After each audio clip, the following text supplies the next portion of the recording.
Hello, everybody, and welcome to Reap the Spoils. Ooh. I'm Mark Sullivan. I'm Sohaila Lugo. I'm Jason Kwasnicki. You guys look forward to it every year. I know you do. I know you do. It's I just- October. I try to forget about it, and then you remind me, and I'm like, oh yes, that's happening. The horror returns. Yeah, Reap the You Spoils. gotta play some John Carpenter behind that, some Halloween Mm. as you're introducing it. Yeah, Yeah, that'll be the opening music instead of music relevant to the games. I'll just bring in the score from like a John give the Carpenter audience the impression that you're just always out there watching them with a white mask on. Yeah. Reap the Spoils. It's a monthly spoiler cast where we will play a game or watch a thing related to a video game, usually, and we'll come here and we will spoil it. If you haven't played or watched the thing, in this case, played, if you haven't played the thing that we're talking about today, I highly, highly recommend you pause the episode, you go play this video game, and then you come back and listen to us spoil it and talk through our thoughts on it. And we don't want to sully your first impressions, so go experience it yourself and come back to us, and then we'll maybe ruin it for you. Yeah. Who's to say? I hope I don't ruin this game for a ton of people, because this game a lot of people really like, and I wasn't really that crazy about it. Jason, what are we talking about today? We're talking about Dead Space 2. Dead Space 2, the aliens of video games, if you Yeah, will. the aliens, not aliens. Yeah, yeah. As you said at the end of last episode, this is true. So if you haven't played Dead Space 2, I highly recommend you pause And the just as episode, a go play preface, it. because Mark already spoiled a bit of his own feelings, I think we can all agree that we absolutely adore the original. Oh, so good. Yeah, I don't know about absolutely adore, enjoyed, We liked, liked the original. appreciated. Yeah. Yeah. Like I liked the first one enough. Really liked the remake. And remakes have been kind of a hot topic as of late, and I feel like my opinion of remakes is kind of changing slightly. But the Dead Space 1 remake was a very excellent game. And As was the I first. think this is both you and me our first time actually playing the sequel. Yeah. I Yeah. I never mean, played it when it came out. when we did an episode on Dead Space 1, like that was I had only played it for a couple hours, like way back in like 2011, 2012. But that was my first time really sitting down and actually playing through and finishing Dead Space. So this is my first time ever playing Dead Space 2. Mm. Delata, did you play Dead Space 2 like back in the day? No, I hadn't finished it, but I did play it about 2 years ago, I Okay. want to say. Yeah. Okay. So yeah, we're talking about Dead Space 2. If you haven't played Dead Space 2, pause and go play it and then come back to us. Some info for Dead Space 2, if you guys will allow me to spout some knowledge at you. Some Yeah. Go fun for it. facts, some tidbits, if you will. All right. Info for Dead Space 2. Basically, development began right after Dead Space 1 came out.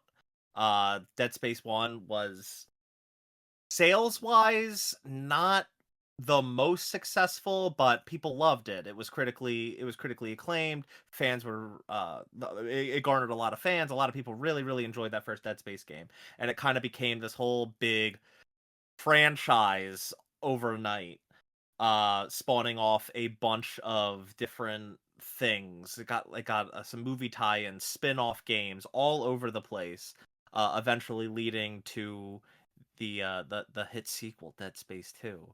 It was developed by Visceral Games, which was at one point EA Redwood Studios, I think, for the first game, until it was rebranded as Visceral. And this game in particular was directed by Wright Bagwell. There were a lot of returning staff from the first one into the second one, but I feel like a lot of important roles got restructured and changed around. Something I realized about all three Dead Space games, which might be an interesting thing to discuss if we ever get to Dead Space 3, is that they all kind of had different leads in terms of like the director's chair. Hmm. So something to think about going forward, and maybe as we're talking about this episode or this game in this episode. But Yeah. anyway, Dead Space 2, it released on January 25th, 2011 in North America for the PlayStation 3, Xbox 360, and PC. Final warning, if you haven't played Dead Space 2, we're about to spoil it, so I think it's pause and also replay. relevant. Just I'll add an addendum to the history of gaming generally, not Yeah? just this, but I think it is Okay. relevant.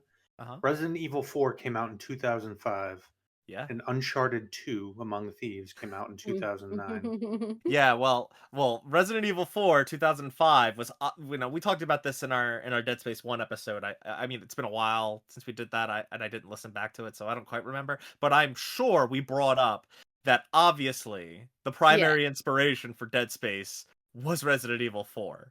Some elements of prior survival horror, but yes, the gameplay Yeah, control, yeah. But it's largely. worth I mean, noting that Uncharted 2 specifically, which yeah. also had a major impact in a similar way to Resident Evil 4, Well, came out the year after the original came out and when presumably development on this I began. mean, I feel like it can't be overstated the impact Uncharted 2 had on the industry in terms of single Mhm. player video games.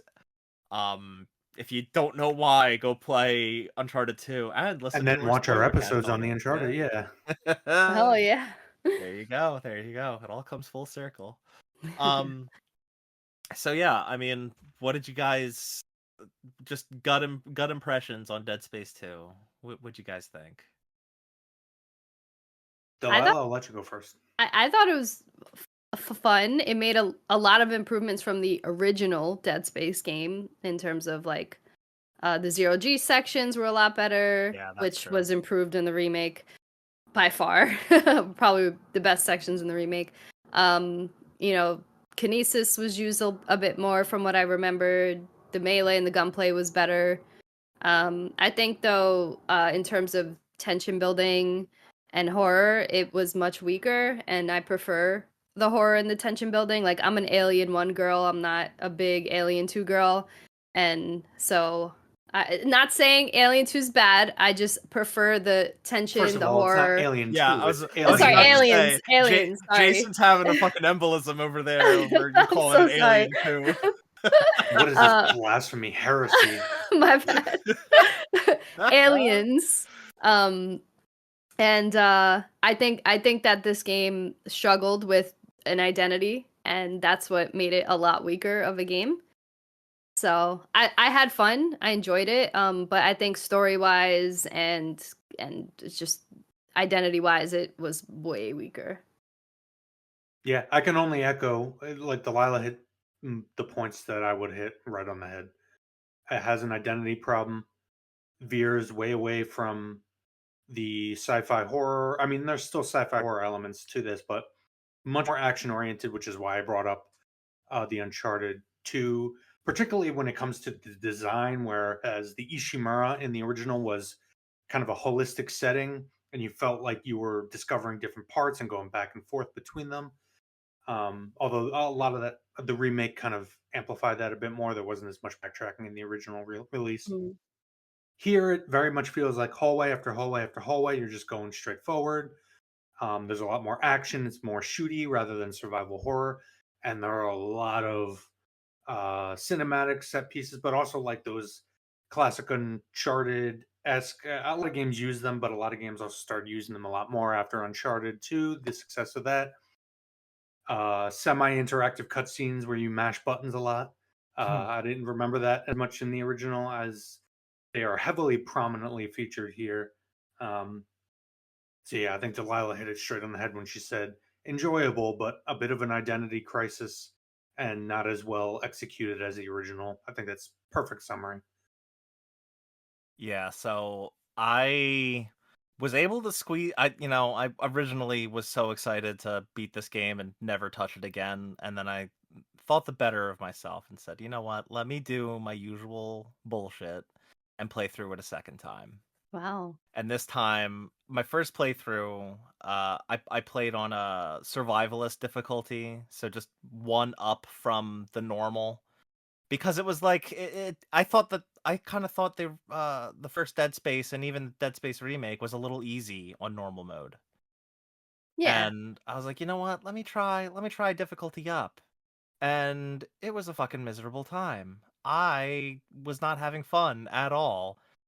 And we'll talk about that. When we get to gameplay stuff, we will talk about that. Playing through one normal though, it was again, a little too easy. The gap between like easy or normal and hard is vast, and it also helped playing normal on a second playthrough on New Game Plus with all my shit upgraded. But um, yeah, everything that Delilah said is pretty much spot on. It just leans way too much into, and this is pretty well documented. uh EA wanting this to be more marketable, and again, the impact of that Uncharted 2 had on the industry cannot be overstated. Like, Yeah. that game turned a lot of heads and caused a lot of games to suddenly amp up the Cinematic experience. yeah, right. For um comparison, for maybe younger gamers who weren't around at the time, don't or and are trying to get what we're talking about when we mean impact, think of like modern the live service trend in the wake of games like fucking Destiny. That kind of impact where it literally shifts the entire industry and the way they approach games. I mean, yeah, Yeah. just like think of all the single player games that started like incorporating a lot more like cinematic set pieces, not even just like cutscenes that are extremely bombastic, but actual gameplay segments where shit is crumbling around you and you have to deal with it and run Yeah. through it. um and it's also documented. There's an interview where they talk about Uncharted, or they mention Uncharted 2 as an influence on this game because of those set pieces. So um but all that aside, it's like both more of the same and just uh, kind of a very frustrating experience. But again, we'll get to that. Let's talk about story. Let's Sure. talk about the plot. Let's spoil the plot as we usually do here on Reap the Spoils. Mm. Um, so I guess there's more of a plot in this one than there was in the first one. This takes place 3 years after the first game did, where uh I guess if we should probably talk in terms of the original game and thus the original ending, which just ended with Isaac escaping the Ishimura, or Aegis 7, I guess, as it was crumbling. Um but kind of being haunted by Nicole. Turns out he's still haunted by Nicole. I What did did you like guys? the callback at the end of this where it's literally ends the same way, but Nicole's not there. He's fine. Yeah, it's Ellie who's just like, "What?" Yeah. I I did like that too. I did like that that way to end it. But yeah, I guess starting off with this ghostly Nicole that's kind of haunting Isaac. She's kind of like the main villain of this game, but I kind of I want to know what your guys' thoughts were of her, because I kind of have a question to pose to you guys. It's interesting to call a hallucination a villain, right? Yeah. What is kind of cool. Um, I mean, technically, that just makes his own either trauma and or the marker the villain, right? Because he wouldn't be having these hallucinations without, I guess, the combination of those things. Um, but I don't know. I thought she was pretty scary at certain points, like the way her eyes looked and stuff. So that was cool. But other than that, I'm just like, Isaac, you need to get your shit together, bro. Like, Dudes will really go around a space station murdering people instead of going to therapy. yeah. That's the moral of Dead Space 2. Yeah. Yeah. Um, So, oh, mhm. sorry. Go ahead. No, I was gonna say, yeah, that's the only thoughts I have. The ending fight, we'll talk about combat, but I thought that was a little annoying. Oh god. Again, we will get to gameplay. Yeah. Um. So, I should preface this all by saying Nicole's voice kind of creeps is constantly creeping into Isaac's head throughout the game, and I never had the good sense to look for an option to turn on subtitles, and for whatever reason, the audio of it on the television I was playing was just muffled, so I had no idea what the fuck she was saying for Don't most of the don't game. worry, it's not just you. That's it seems like that's a common sentiment, and unless you turn on subtitles or have really good headphones on, you're not gonna understand a fucking thing she Yeah, said. my assumption for most of the game was that it was supposed to be that way. You weren't really supposed to understand what she was saying. No. So, all right, okay. I don't know. Anyway, so I'll preface it with that. I will say they did to what Delilah was referencing earlier. Aliens. They tried to simultaneously do a character focused story on Isaac, and they even embed it in the plot with the four. What is it? It's supposed to be basically like the 5 stages of grief or whatever. Mhm. The psychological arc that you're supposed to go through when grappling with it. They even have it where Nicole's end goal is acceptance, which is, of course, the end stage psychologically. Um, Convergence, you know, yeah, I guess you could also lump it in with that. and they're tying that character progression to the subplot, which is, of course, the marker slash Nicole's plan. Very similarly to how Ripley has to deal with her feels and her fears. Or Sorry, feels. feels. Sorry about that. Fears, and that's tied to the subplot with Newt and aliens, Mhm. and her becoming a mother again. There are problems with that execution here. First and foremost, you know from the get go that Nicole is much more than just a figment of his psychosis. You know from the ending of, or not even the ending, just the first game generally, that it's a manifestation of the marker. So it's really hard Oh, to untether that. And if you understand what I'm saying, it's hard to untether that because you know the whole time he's being manipulated. well, I guess that's a good lead into the question that I have for you guys, and this was a thought I had toward the end of my first run. Because you could make the argument that you just said, or you could make the argument that the Nicole he's seeing is just his denial phase of refuse, because the whole thing in the first game was he watched the video of that Nicole sent to him on his way to the Ishimura, but we don't see the end of that video until close to the end of the game, and where it's revealed that she committed suicide. And you could Right. kind of argue that he's seeing her as just a hallucination, not because of the marker, but because of his own denial of her having died Which is a really good on the reveal in ship. that game. Yeah, Because it was. yeah, you mentioned how the first game didn't really have a plot, but it didn't really need it because you just had a plot goal. And it was also Yeah, something and close to the character, emotional enough to get you somewhat invested Mm. with, okay, gotta find my yeah, wife. and it's better. It's more well done in the remake because Isaac actually talks in the remake. He Yeah, doesn't talk in the original release of Dead Space One. So I feel like the effectiveness of it kind of comes into question depending on which version of Dead Space we're talking about. And in this case, this being a direct sequel to the original, I feel like that whole subplot of Dead Space 1 is a little botched, especially coming into here with continued denial or being haunted by her corpse.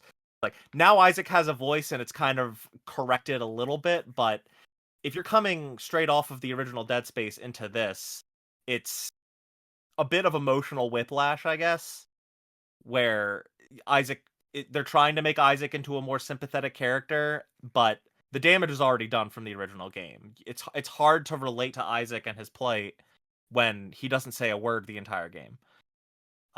Again, a yeah, problem remediated in the remake, but if we're playing by the rules of when this game came out, the remake didn't exist.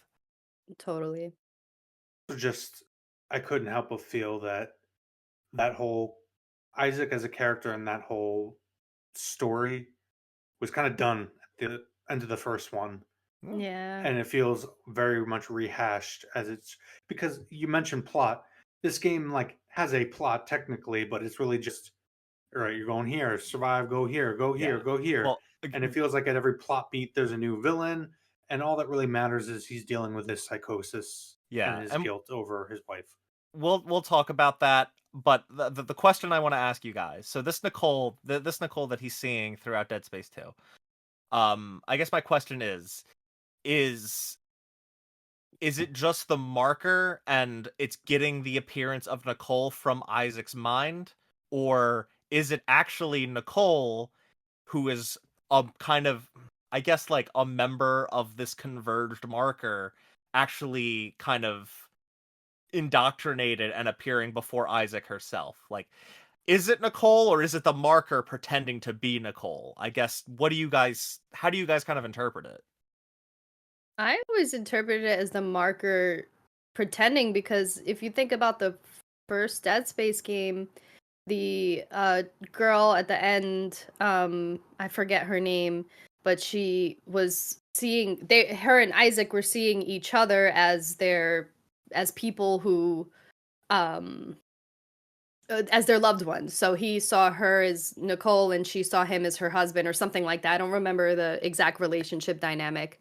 That was Um Kendra. Kendra, yeah, Kendra, exactly. So I think based off that, I would imagine it's the marker, because that wasn't actually them. That's a really good point and probably Yeah. answers that question. Yeah, and even if it was even if it was Nicole as part of the convergence, it doesn't really matter. It serves the same purpose. Yeah, right. It's just like kind of a question because, you know, you could argue if it really is Nicole as part of the marker, and she's kind of been indoctrinated into the marker appearance. It's almost more tragic that way. But That yeah, would have been cool. yeah, but I think the answer is definitely what Delilah said, that it is just the marker appearing in his mind and before him as Nicole, based on what the I actually forgot that the first game kind of plays with that, Yeah. as like people see different people before them. It's all just kind of a mental mind trick. Yeah. So that makes sense, and yeah, all right. I mean, I would have been cool though if it was like Nicole yeah. actually. No, I mean, I guess you could also, you could probably find some way to interpret it the other way, and who knows? Maybe there's another Dead Space thing that says that it actually is Nicole, and that's kind of a retcon based on what we see in Dead Space 1. Not a clue. Haven't played Dead Space 3. That's another thing to keep in mind, listeners. I haven't played Dead Space 3. I I don't don't think think any of us did. I Nope. Oh, certainly didn't. cool. Yeah. Cool. So none of us have played Dead Space 3. We have no idea what comes next. Or outside of these first two games. So if we say anything and you're screaming at your iPhone uh about something that happens in Dead Space 3, we're ignorant to that. So Or cool. your Android. We accept you. It's fine. N- No, I don't accept you. I I'm an think we're I do. Android I think you're user. both Android Yeah. users. I'm the I only hate Apple Apple. shill on this podcast. That's fine. This episode is edited every single month on GarageBand, provided free on a MacBook. So get over it, losers. Anyway, True. so yeah, talking further, I guess, about the ending, or I guess like talking about the villains. Nicole slash the marker is like the main villain, but like, do you guys give a shit at all about Tiedemann? Forgot he was a Yeah. villain. This is what I was referring to earlier when it's like every section you start off with this lady who's very obviously trying to take advantage of you even though she's helping you in the moment. You eventually realize she's taking advantage of you and she's a unitologist and wants you.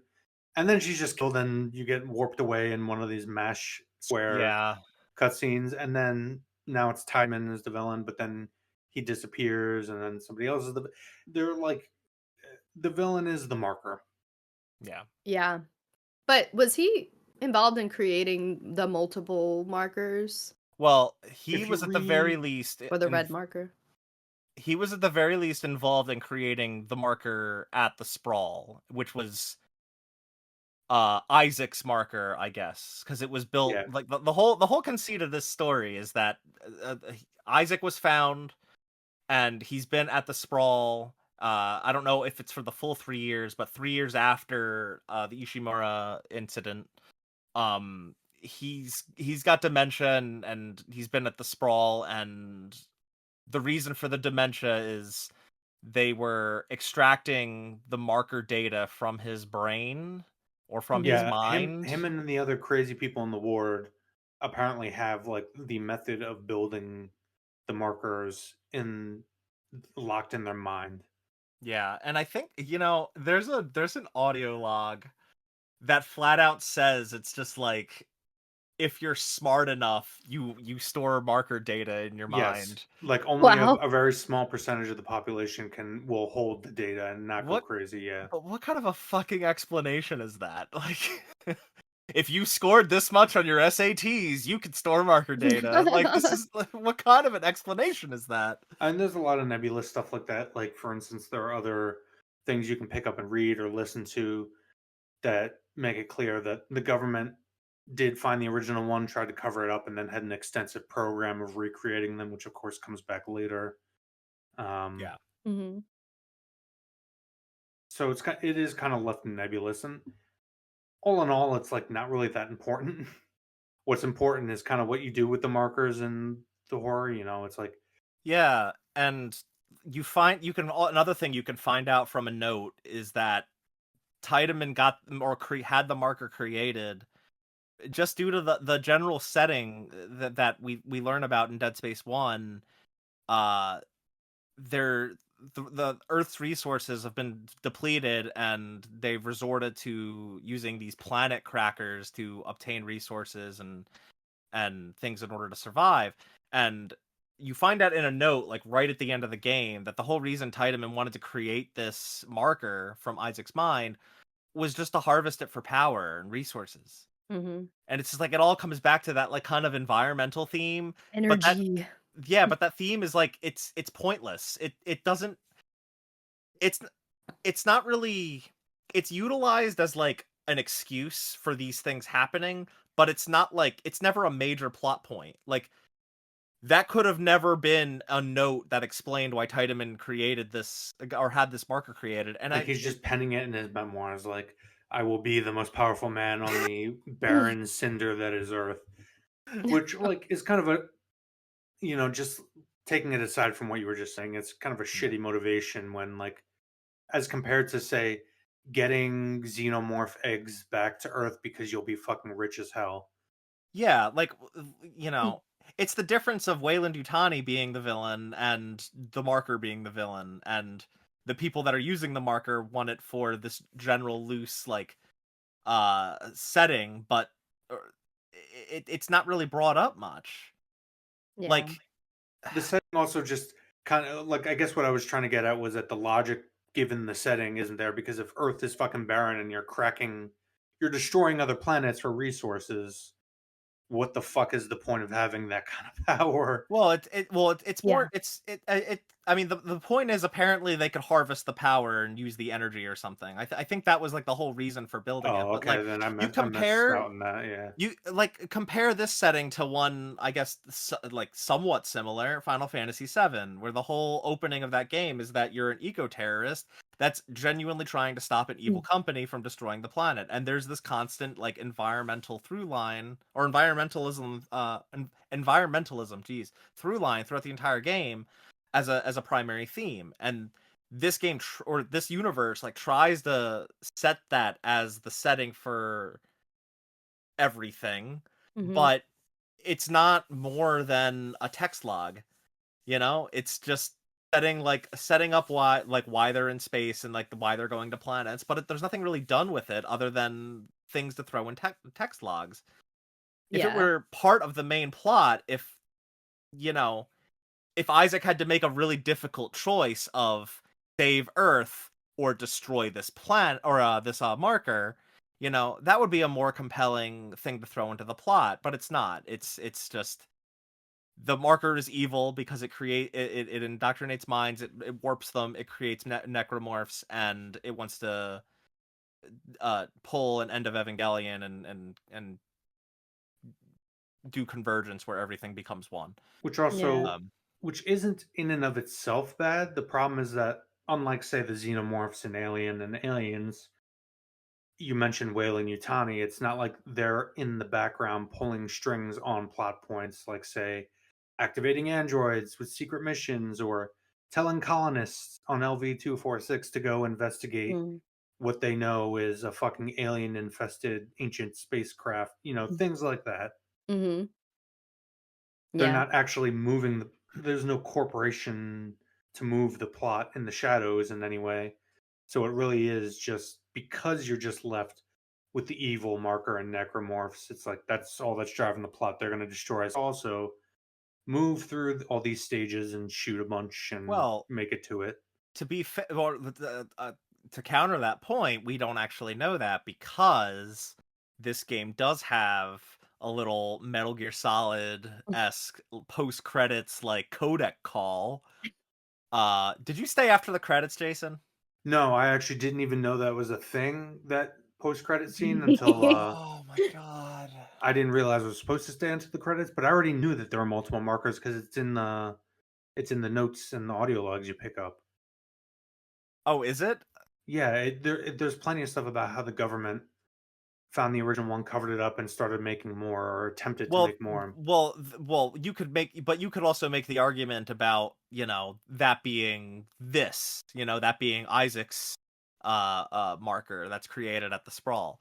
Uh, I guess that's the argument you could make about having multiple markers. As far as we know, there's just the two. But yeah, there's a post credits like codec call. It's also in the unitologist stuff, like their conspiracy theories of what the government's doing with it and stuff like that. Yeah, well, anyway, that is the post credit stinger, is two EarthGov dudes, unnamed. I don't know if we're supposed to recognize them. I didn't play. Yes, Mr. President, Isaac destroyed the marker.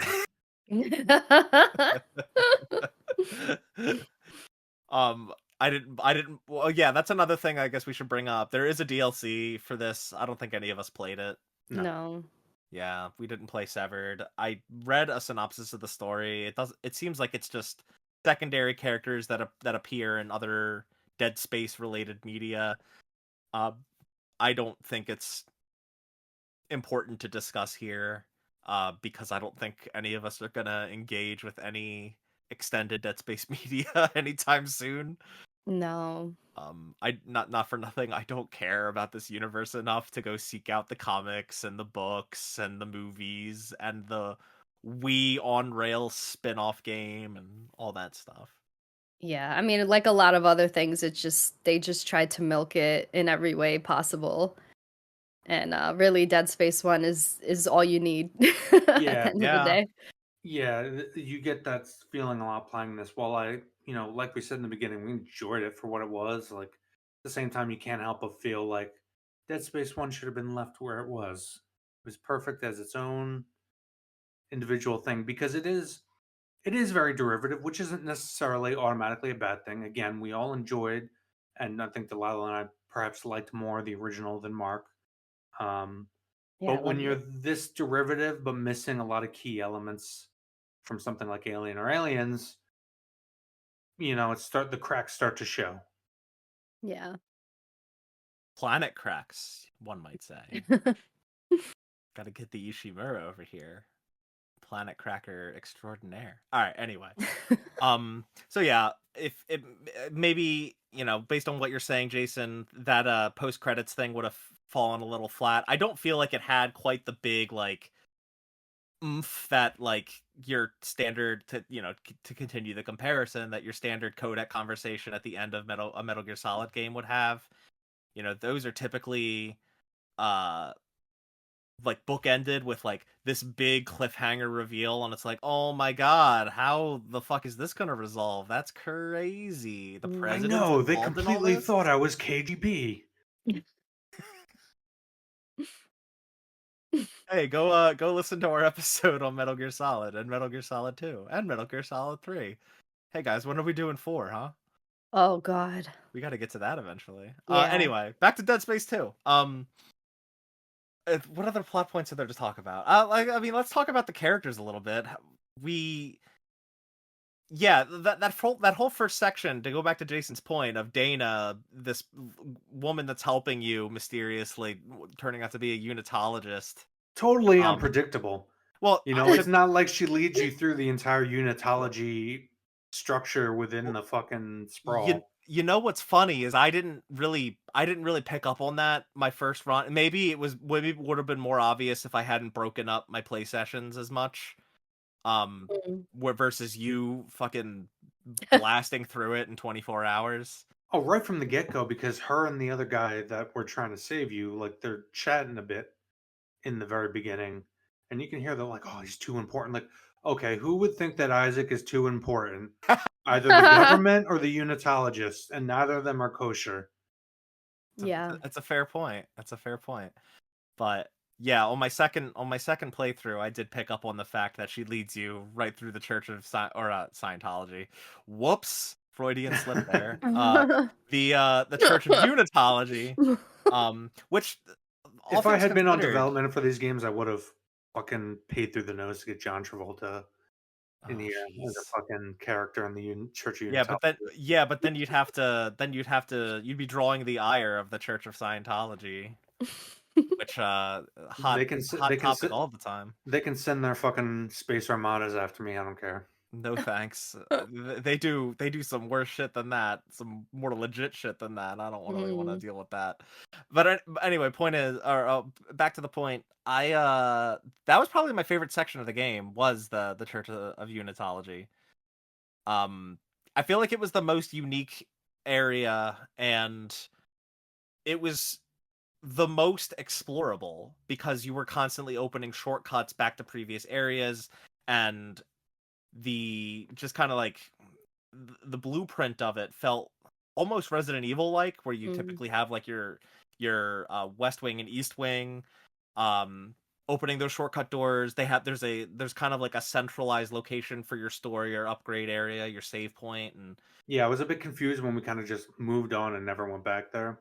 Because at first I thought that this was what the sprawl was going to be. You would go to different sections of the sprawl, but go back. And then when it just kind of continued straight forward, I was like, oh, okay. oh, this isn't Dead Space. This is Mm. Uncharted, but horror. We're just Um, any generic hallway shooter action game yeah, of the time, yeah. no, yeah. Um, but yeah, like that's why that section was probably my favorite, because it was the least like the rest of the game. Mhm. It was this more explorable area. And it kind of had like lots of unique rooms, lots of unique areas that kind of build up to that whole reveal that, oh, the person that's been helping you is a unitologist, and that's Mhm. why she's been helping you and led you through there and is now trying to kidnap you. And in the blink of a single eye, she's Yeah. gone, she's dead, and on to the next plot point. It Yeah. almost feels like perhaps early in development, the idea was the unitologist captured you, and then they decided to change directions in Maybe. design. Because yes, you are right. The Church Unitology does feel fundamentally different on a level design, Yeah, um, or from a level design perspective than pretty much the entirety of the rest of the game. So I wouldn't be surprised if that had been like a sliver of what they were first building out when they Mm. were beginning development, and then it just they're like, all right, let's use it as part of the game. maybe. I mean, yeah, I guess the thing to note is that the dev cycle, I brought up that this game started development like right after the first one came out. The first one came out in October 2008. So this game pretty much had a 2.5 year, maybe a little less, dev cycle.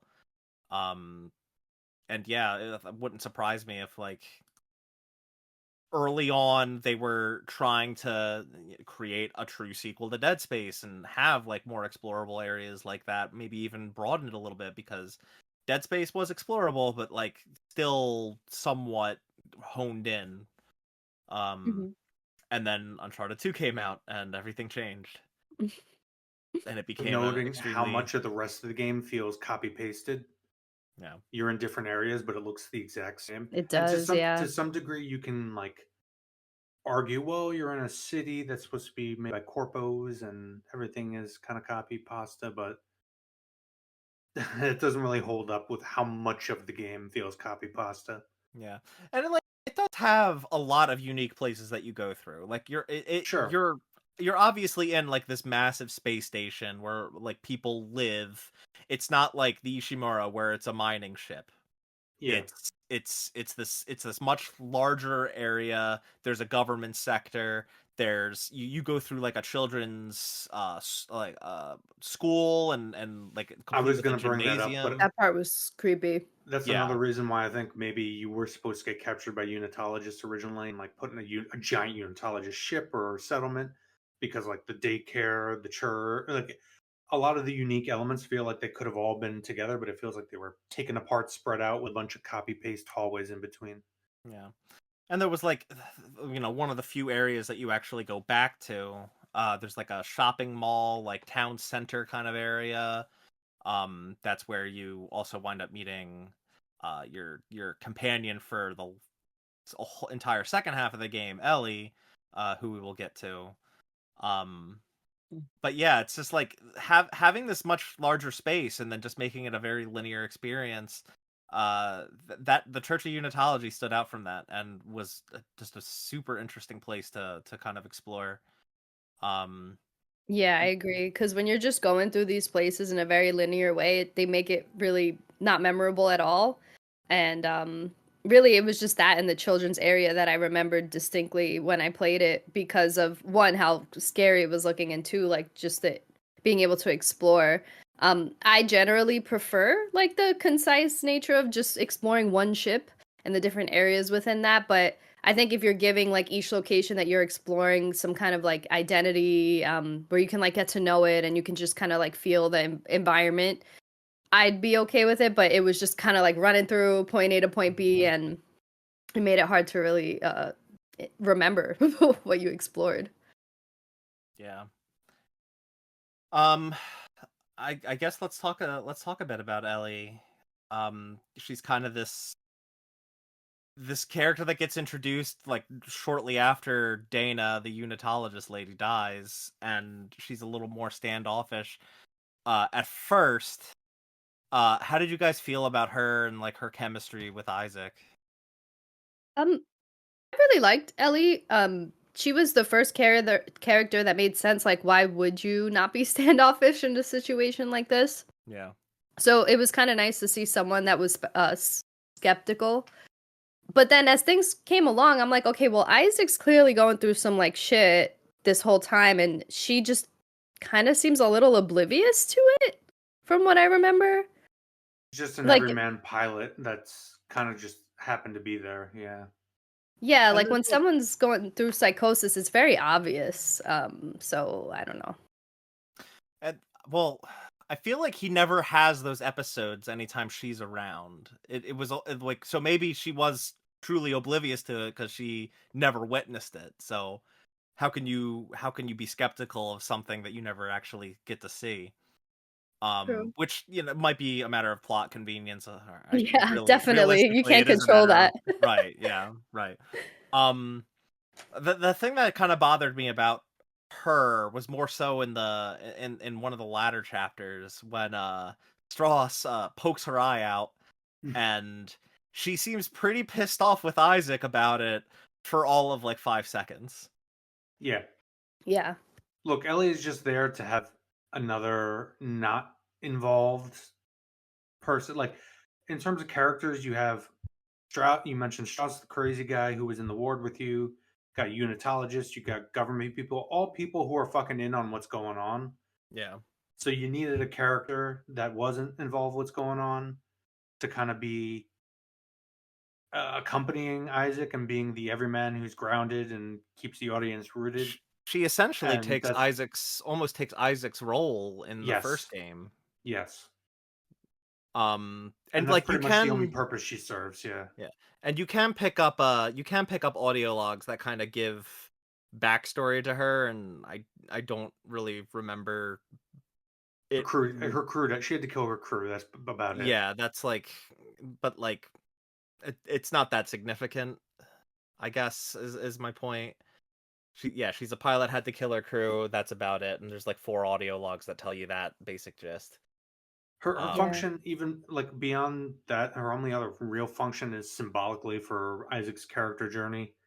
I mentioned earlier the callback to the ending of the first game, yeah, which symbolically, like, he has severed his guilt attachment to Nicole and now is back in the real world, He has a yeah, new waifu metaphorically now. speaking, yeah, and with an like you can, Australian accent and missing an eye. Yeah, like you can tell that they do get attached. It's just the whole thing that bothers me is her her being like, "You owe me an eye, you bastard," and Yeah. then literally 5 seconds later, you're helping her get a drill fixed, and they're fine, and they're Or bantering, and even when you first meet, she's like, "I can't get attached. Attachment will get you killed.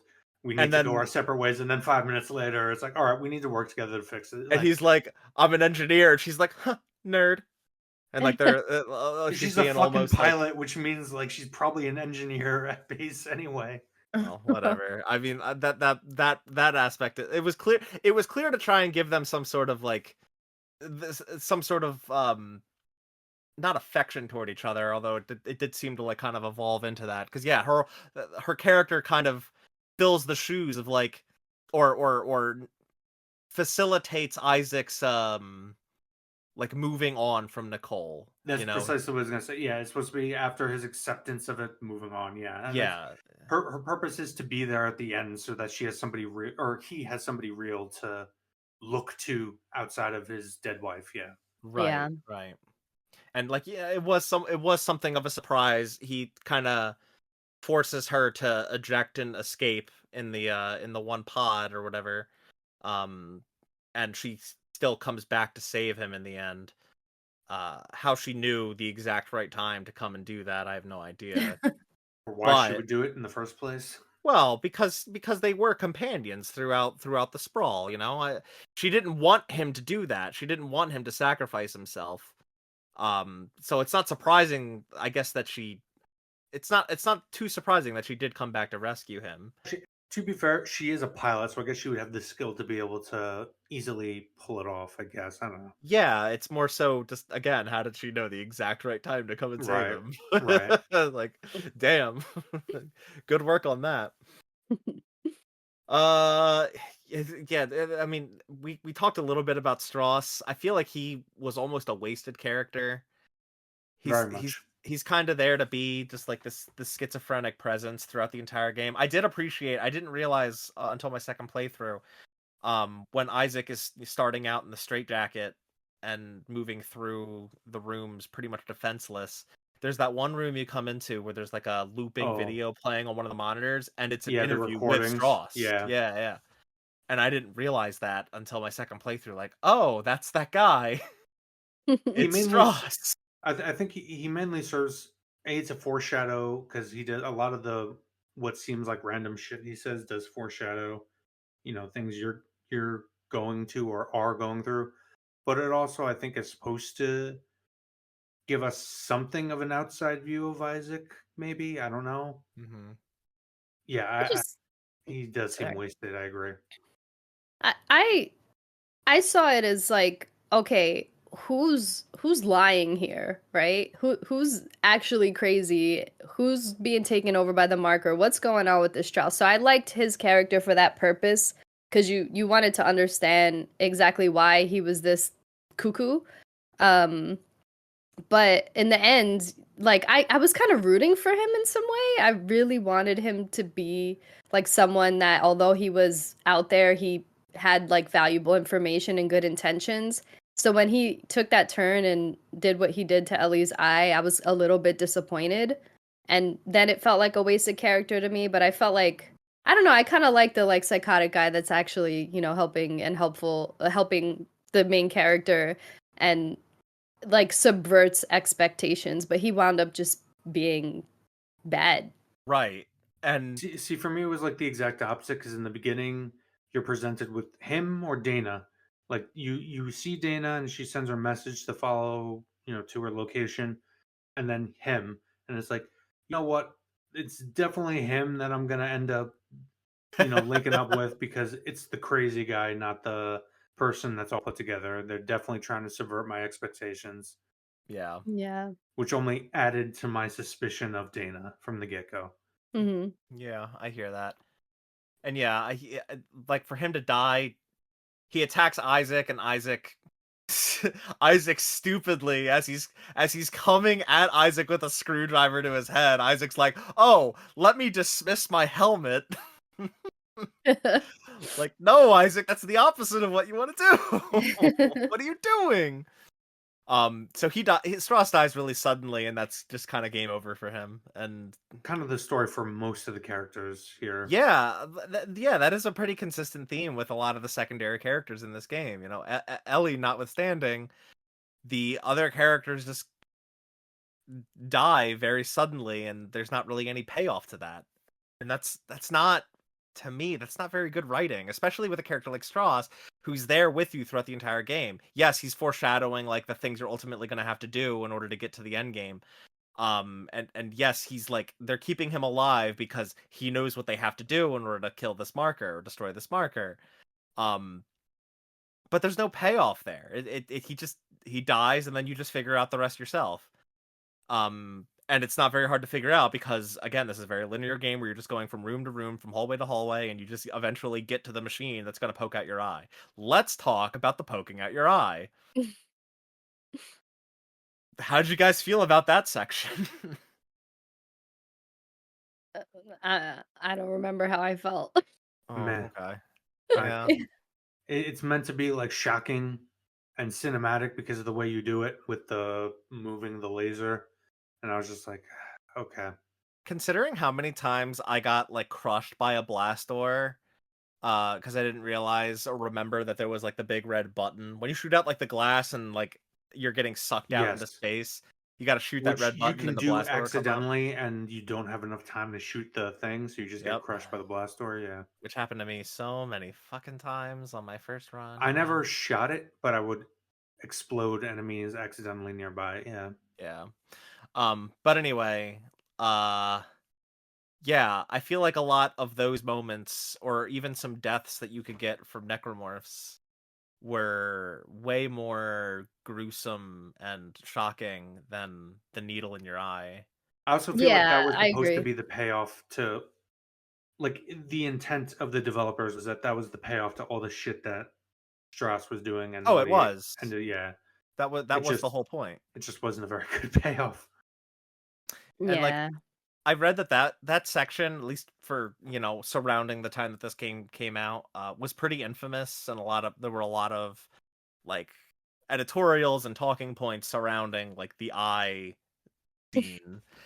Because it was a playable section, it's a section that forces you to do it. You don't just watch it happen; you have to do it to Isaac. Yeah. So it's kind of like you have to do this really anxiety-inducing, like stressful thing, and it's kind of made into a mini game. Hey, fun fact: I guess you could say Dead Space 2 had more mini games than Final Fantasy 16 did. Um, but anyway, the whole thing. I did you guys accidentally die during it too? Once, yeah.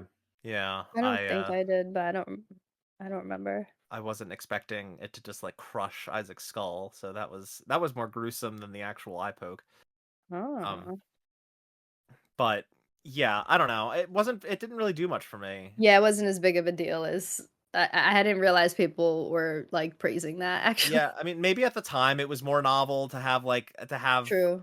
to put like direct control into the player's hands to do something like that you don't want to do to your protagonist, but we've had other games come out in the decade since that have done that better, Yeah.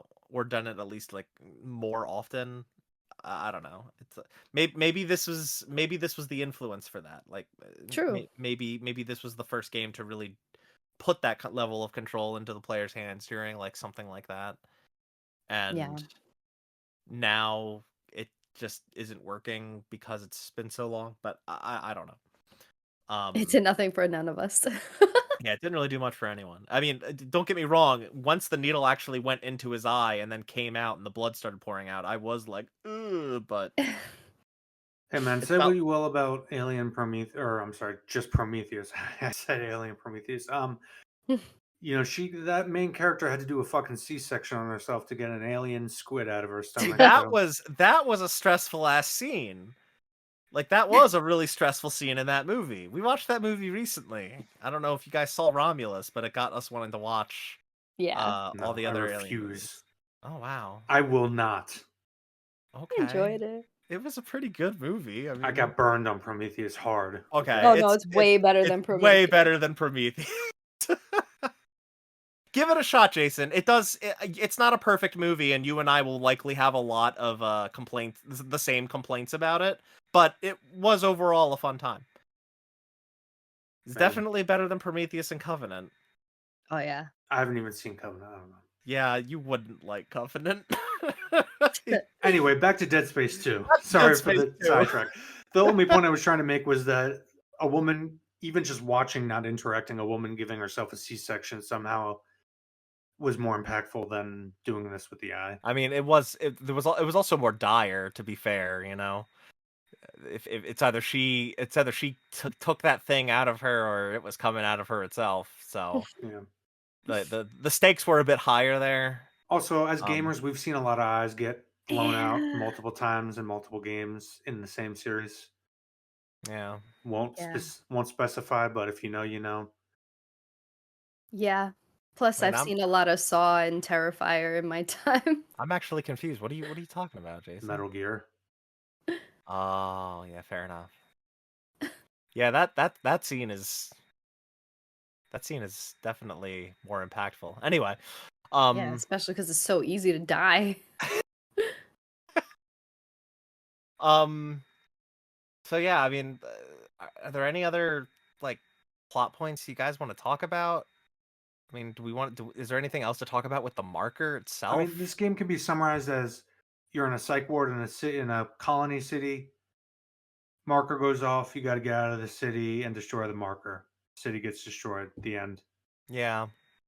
The plot is so loose. Tideman is mentioned a couple times. You don't really see him until like halfway I mean, through. Tiedemann is just like he's just like I can't the even say his surface name right. level. Yeah, like I said, Tideman. Well, Tide, it the also man like who has Tide Kitty Pods. Man. Tideman. it also really confused me because I think like the sprawl is around Saturn's moon Titan, Yes. and the head of the sprawl is Wait, no, Tiedemann. it is the moon. I thought it was Titan after they cracked it. Well, I think the sprawl is a space station just outside of Titan. I don't Oh, I unless thought the it was implication unless built on the remains of Titan after they cracked it. Okay. maybe it was. I mean, those notes are so close to the beginning of the game, and you're kidding yourself if you think I read them. I skimmed them. Let's face it. In a game like this, I'm sorry, but like putting in text logs where you have to stop your forward momentum and read them, and Yeah, the especially audio if logs they're are definitely better. Yeah. yeah, like just fucking put audio logs, man. Some of Like them, it feels like it's written by like a junior writer that like vaguely knew what the game was about and just like added lore just to add lore. And sometimes they were just too long. I don't know. At least that's how I remember And feeling. sometimes, like, I understand what they were going for with relatability, going back to the alien influence. It's meant to be blue collar people caught up in the evil schemes of a corpo with a deadly alien in the middle of the space, isolated. So you got shit like a bunch of readable things that turn out to just be a guy complaining that somebody keeps fucking clogging the toilets. Like that's quite literally a note that you actually multiple notes you can pick up of this guy talking about yeah. fucking having to clean the toilets. Yeah, that's one problem I usually have with like a lot of text logs or audio logs. Like a lot of them try really hard to like world build and do like environmental storytelling, when most of the time I'm just sitting there wondering like who would take the time to write this and write it in the way that they're writing it? Like nobody writes like this. Yeah. Nobody just does that. It doesn't make any sense. And that's more so what I'm left thinking about. But really, just do audio logs. And Just and to make a comparison, not to the movies, but to the game Alien Isolation, which we also did an episode on, yeah, we and did. scores very highly on my, did you read the collectible lore Sure. things? One of the great things about reading those lore is you're literally reading corporate, Whalen Yutani memos. Yeah. And like even some of those like are written in a way where I'm like, come on, nobody writes like that. Like can you make it a little more realistic, a little more it But the just takes point, me out of it a bit. the point being is that it's actually most of it is relevant to what's going Yeah. on in the back, yeah, in the background. And And there's the added bit of stress where you're going up to a terminal. You can only read them at terminals. I mean, you get them after you read the terminal. You have like a data log where you can read them there instead. But like, it's contextualized at these terminals that are all throughout Sevastopol Station. And there's the added stress of there's a fucking alien hunting after you. Do you want to take the time to read this, or do you want to go hide? In this, it's like you pick up a text log. Generally, anytime where you're doing that, you're safe to like open your menu and read it if you want to, Yeah. and it never really adds much to the experience for the most part. Most of them just don't do that. Yeah. Some Yeah. do. I mean, some you get some core, information about what's going on, like Tiedemann wanting to use the marker to harvest its energy, and because the Earth is depleted of resources. The whole thing with this universe that isn't really a major plot point ever. Hmm. Um, but whatever. Yeah. Yeah, Um, I think overall it's just another symptom, including just the sprawl itself. They were a bit too ambitious. They should have kept it reeled in like the first game. The first game's on a single ship. You didn't need to be on the ship, but maybe it could have all taken place in the psych ward, which actually would have made thematic sense. But Hmm. maybe you have to prevent it from getting out of the psych ward because it will get into the giant colony space city. Who knows? Just a little too ambitious. Yeah. another thing I guess we could bring up with regards to the plot is the game does at one point force you to go back to the Ishimura, um, Yeah. Oh, yeah. which it is really just to turn on some gravity tethers. I think they come up with Yeah, some contrivance to make it you're make sense. again the plot. You're just using it to ram into the next Right. hallway. It's Yeah, it's more so a bunch of post-it notes of set pieces and things that they want to do, and it's like, all right, how are we gonna contrive a scenario where this would happen? How are we gonna figure out a scenario where Isaac is gonna jettison forward from one train to another, or where he's going to jettison forward through space, dodging debris and yeah. going through It's tunnels and Mhm. all this stuff? How this are we whole gonna contrive a scenario where Isaac goes back to the Ishimura? this Why whole is it there in the first this place? whole plot is the Always Sunny Charlie meme. Yeah, What, the board with all the yarn? He was yeah, like, yeah. yeah, the conspiracy theory meme. That would have been a much simpler way to just explain that. But yeah, no, for sure. It's yeah, it's contrivances to connect set pieces, which in some things works. Uncharted. In this, it's a little too Well, obvious. it works because of tone. Yeah, It's that's Yeah. true. much different when you got a fun Indiana Jones Yeah. adventure flick esque tone. Here, it's Though, trying to be serious, but at the same time, you know, is yeah, to be fair, it's also a little less effective in Uncharted 3, but uh yeah. But we're, you go listen to get our my Uncharted point. 3 episode for that. You get my point. Like Yeah, yeah, Indiana yeah. Jones can be very contrived, No, but you don't really care because of the tone. Whereas this is supposed to right. be a fucking Because sci-fi slash psychological horror. yeah, Yeah, it's also like a totally different genre. It's like a pulp adventure versus this being a very right. much it's almost trying to be survival horror and like zombie-esque, like alien zombie horror, while also trying to be psychological horror at the same time, much more so than the first one ever While did. also trying to be an action movie. Yeah, it's Which is it again back to what Delilah said at the beginning, identity crisis. It feels yeah. like there was an original vision and then a vision that came on top. You can see bits and pieces of the original vision and it just gets muddled. Yeah, there's a lot of like thematic genres going on that just don't mix entirely with one another, and it is a bit of a jumbled mess for sure. Yeah. But going back to, I mean, I bring up the going back to the Ishimura because like I feel like they wanted it to be this much more emotional, traumatic Yes, moment than it actually actually felt is. like. Yeah, Yeah, it's because again, it was really cool how it was the same areas, like but everything is fucking wrapped up because they've been working on it. yeah. So And like it that was an interesting text log or note, I think, that there was. It was like putting up that stuff to cover up what's on the walls, which is Hmm. lots yeah, of blood and gore and awful shit. but it's But nowhere near as effective as say, and everything is just like you left it. Mhm. Spoilers.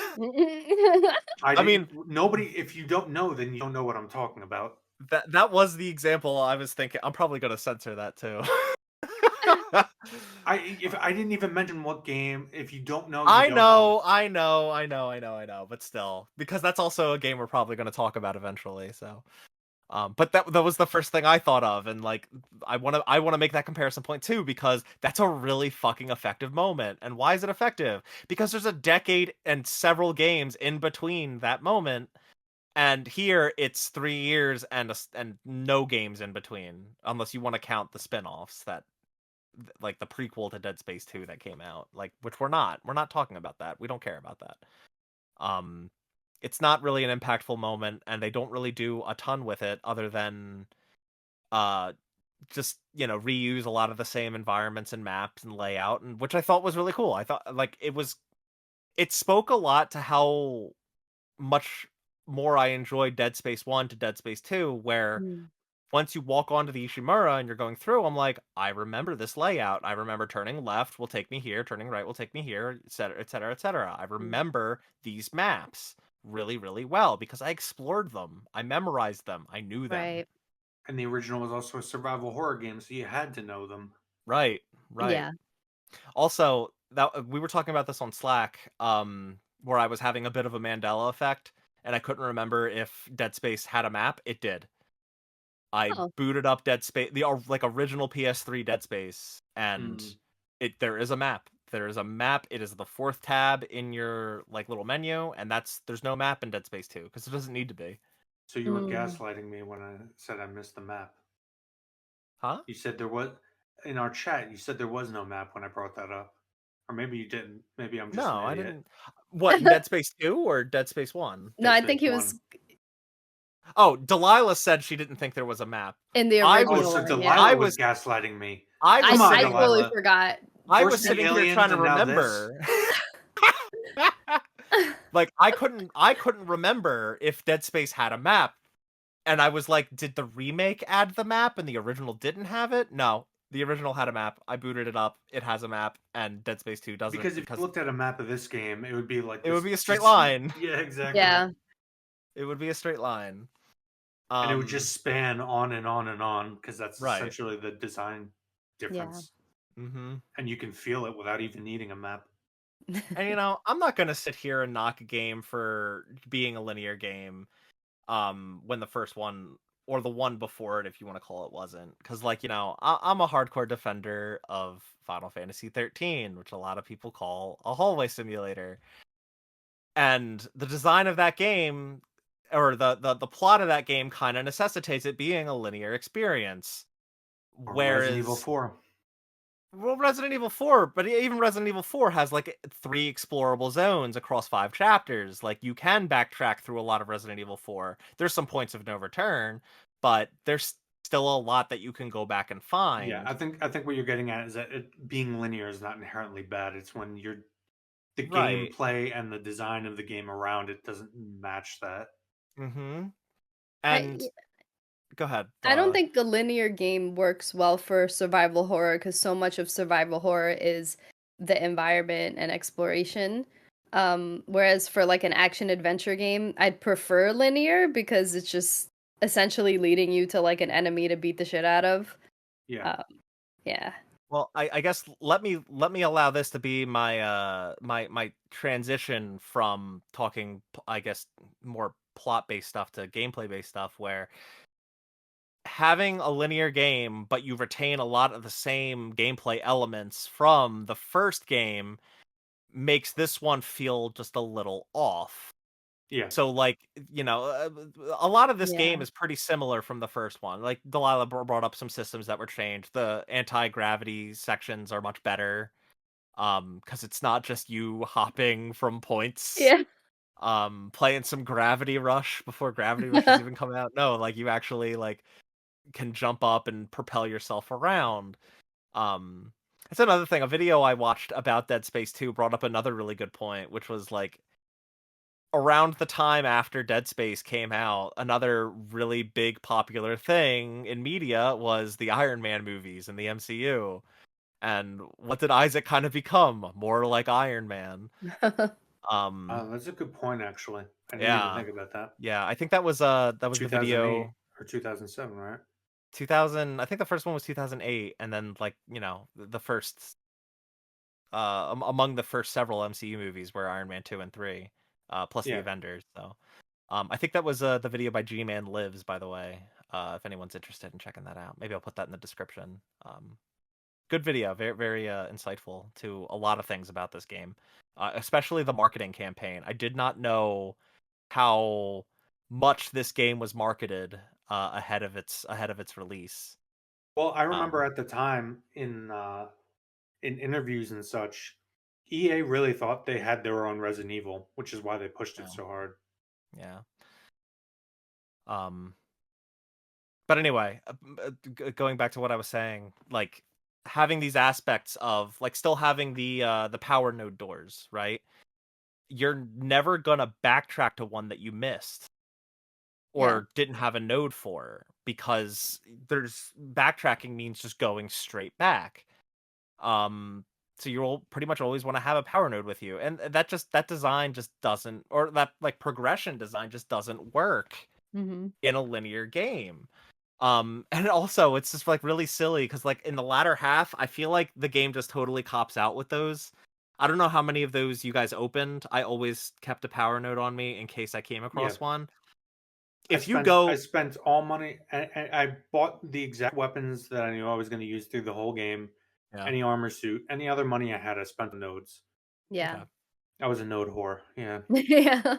Well, if you in the latter half of the game, for the most part, if you use a power node to open a power node door, there's a there's power node inside. there's Yeah, almost Yeah. always like I think the last one there's actually two inside. It's like Mm-hmm.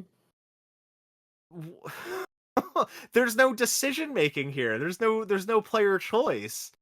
If yeah, Yeah. and like you pretty the much amount of guarantee you're nodes always going to get that node back. and the amount of nodes I was able to aggregate and use. Like I fully upgraded two and more than halfway two other weapons, and was able to get like a bunch of different armor sets. There's no real Yeah. scarcity. Sorry, I mean there is if and you play on the harder difficulty for sure. I was definitely low on ammo for a lot of the second half of my first run where I was playing on a survivalist, and yeah, which was partly why it became such a frustrating experience because you get ambushed a lot more, and a room it becomes it's funny we keep talking about Uncharted games. A lot of the combat scenarios you're put in feel a lot more like Uncharted 1 where it's just waves and waves of enemies.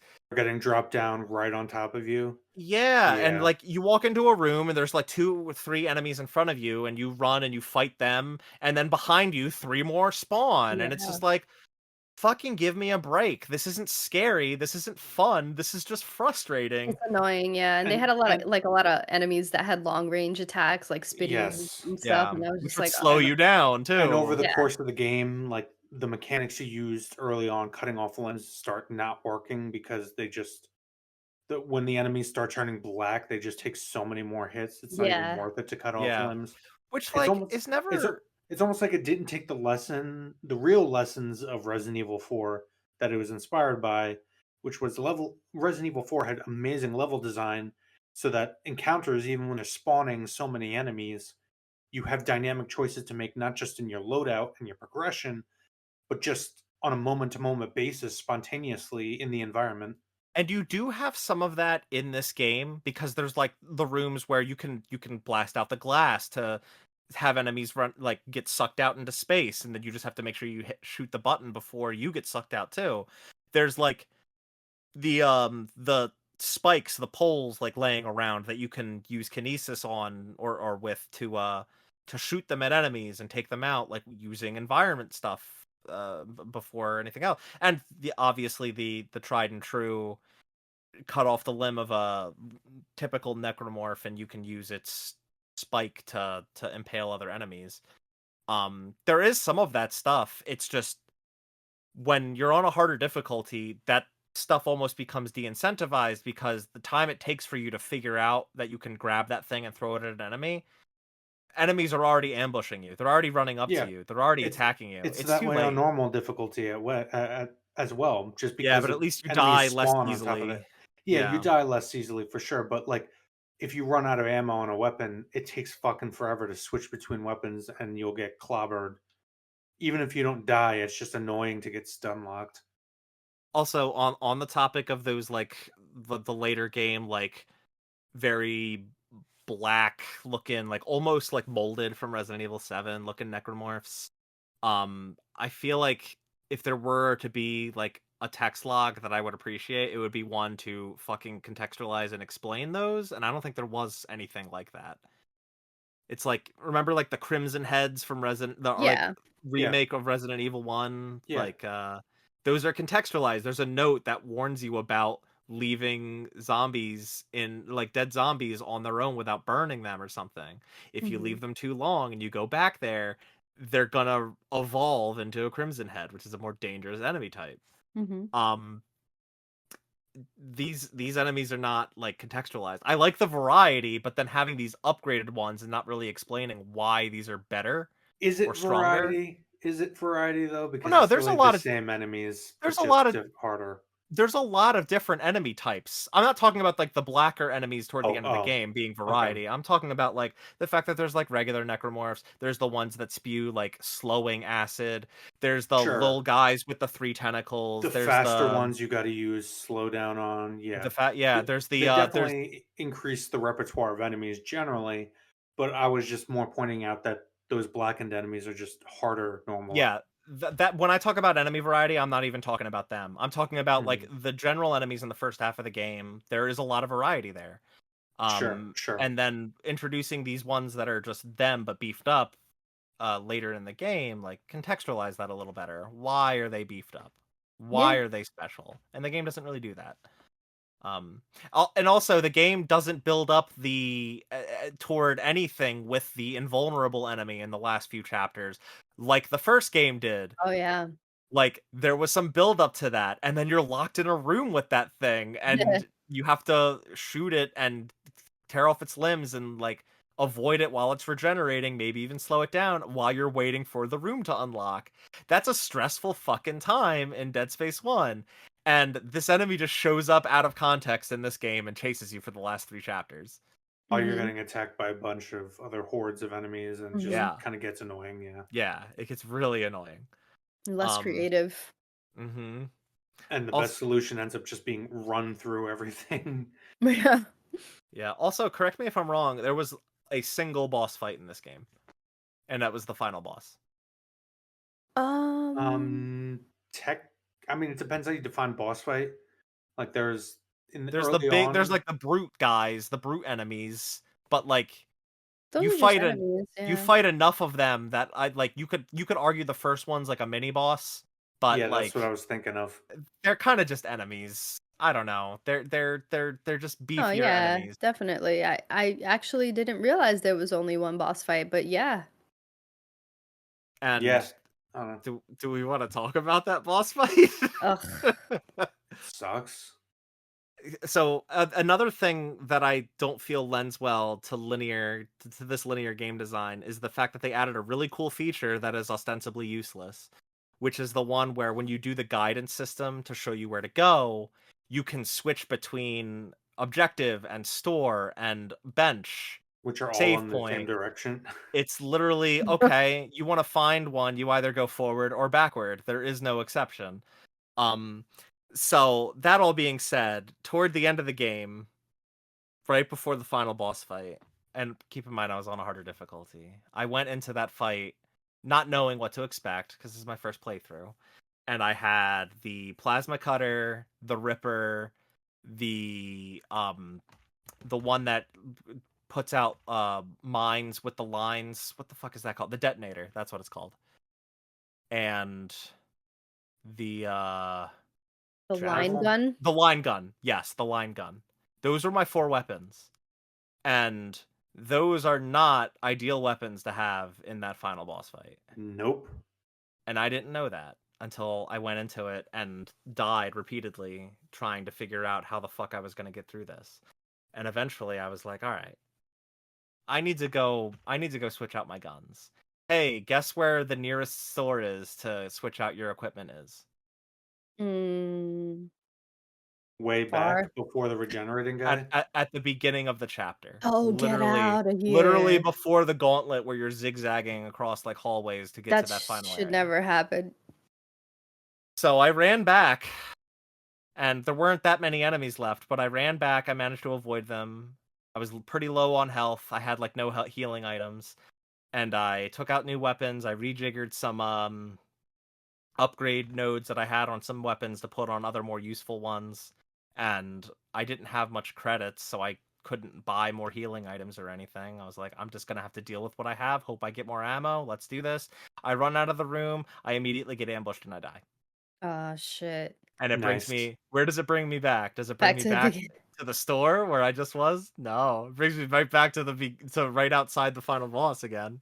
So I had to figure out a way to work with the weapons I had, and it took me like an hour, but I eventually did it. That And sucks. that boss is not fun. No. Really bad boss design. Aesthetically looks stupid too. I was just like, I can't see very well. And you just get bombarded with these little shadow children Yeah. that are coming from all directions. It's not like the game has like any semblance of like a dodge mechanic. If you don't have the right weapons, you're gonna get hit, and you're gonna get hit a lot. And Well, your rookie mistake was not using the assault rifle. I just didn't happen to have it on me at the time. Like, I swapped out my weapons based on like what ammo I had available to me, and like what would address the situation at the time, and also kind of like what I was trying to work on upgrading, and it just happened to coincide with I didn't know what to expect, and I had a shitty loadout. Yeah, and also the game I think is designed where it just gives you ammos for the guns that you have equipped. So if you're playing with like a specific loadout, you're not gonna have ammo for the guns that you never used. Yeah, pretty much. And Just sucks. it was definitely a struggle. Yeah. Um, That was a garbage so boss fight. yeah, Yep. and it's the only one. It's the only boss I fight in the didn't game. even realize that. That's so funny. And considering how many times you get grabbed by a tentacle and dragged through shit, you would think there would have been, some sort of payoff to that.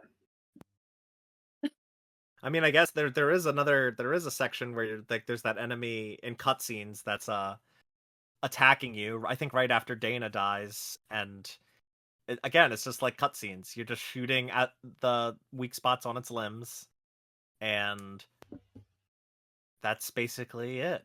And like more of those come back. Like there's that one room where you have to blow up the things that explode after you heat them up enough, and like there's those, I think they're called tripods. Oh yeah, and then like three of them back to back. Yeah. Yeah, they just keep spawning in as you kill one, and then throw another tank at the But I thing. mean, I mean, what you're getting at, like a properly designed boss fight. Yeah, that's not really a boss fight. It's just like a difficult set piece. You know, Hmm. Mhm.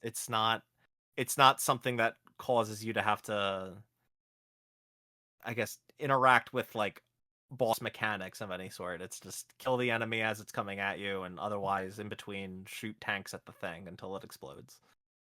Yeah. Underwhelming. The set piece city in the sprawl, man. It's just all it is. Again, back to what I said earlier when we are talking about level design with the unitologist area and then just copy pasta hallways. Gameplay and combat encounters feel the same way too. It almost like, I think, to the stories you hear about the development of Destiny, the first one, how like a year before it came out, it basically restarted and they were just using what assets they had to make something. Yeah. And I get that feeling here where like it feels like there are some assets or some levels as well as some combat encounter that feel like thought went into it, but a lot of it feels like at some point in development here there was a major switch in what they were doing, and they were reusing a lot of what they had disparately, with a lot of just enter a hallway, a bunch of guys drop down directly on top of you and you kill them all and then move on. Yeah. Yeah, I definitely found the combat to be more frustrating in Dead Space 2, than I did in the first one. But 'Cause there's a and lot I think more of it. yeah, there's Sorry, a go lot ahead, more. Laura. No, yeah, there's a lot more enemies. There's a lot more long range spitty bullshit. It just feels like they're just throwing enemies at you rather than I don't know, putting them in places that make sense. Like I think about when you first see the like infants in Dead Space 1, like how that was such a cool, scary moment, even though you only fought like two of the infant tentacle creatures, whatever they're called. Um, and that's just really cool. Whereas here, it's like we're gonna throw every enemy at you. It's not gonna make any sense to the environment. They're all just here and kumbayaing and ready to attack you. And the fact that there is just one boss fight is fine if the boss fight was good, and the fact that it just wasn't good at all kind of sucks. And I hadn't realized. Well, I guess this is related to your final question, so I'll reserve my full thoughts. But I hadn't realized how much of this game I actually didn't like because really on the surface it's like when you're not getting spit at, it's really fun still because the combat in these games are just cool to use. The guns are cool. The mechanic of shooting limbs off and using kinesis or stasis, zero G sections, stomping out, the guts of something. That's all very satisfying to me, and it remains true in this game as it did in the original. But it just the environment and the plot and the linearity of the game took away from how The little special. guys that crawl on you and you have to tap X, and for some reason you can't fucking stomp them out, so you're just in the middle of a gunfight and have to start tapping X. Oh Yeah, yeah. yeah, those are annoying too. Yeah, it's just Um, like it's not a terrible game. It's enjoyable enough to play, especially as somebody like us who is old enough to have been alive when it came out, was a kid, and it is a callback, but at the same time, it's definitely a downgrade from the original game. well, but it's funny you say that because, like, when this game came out, it was again like the first. It was critically acclaimed. A lot of people liked it more than the first one, and I guess like that was just more the sentiment at where a lot of games were becoming more faster paced. They were being influenced by these other big blockbuster video games that were fast paced and bombastic, and the shift of Dead Space from 1 to 2 where it followed suit with that was really following the hunger at the time for that kind of video game. But now we have enough of those. The market's saturated.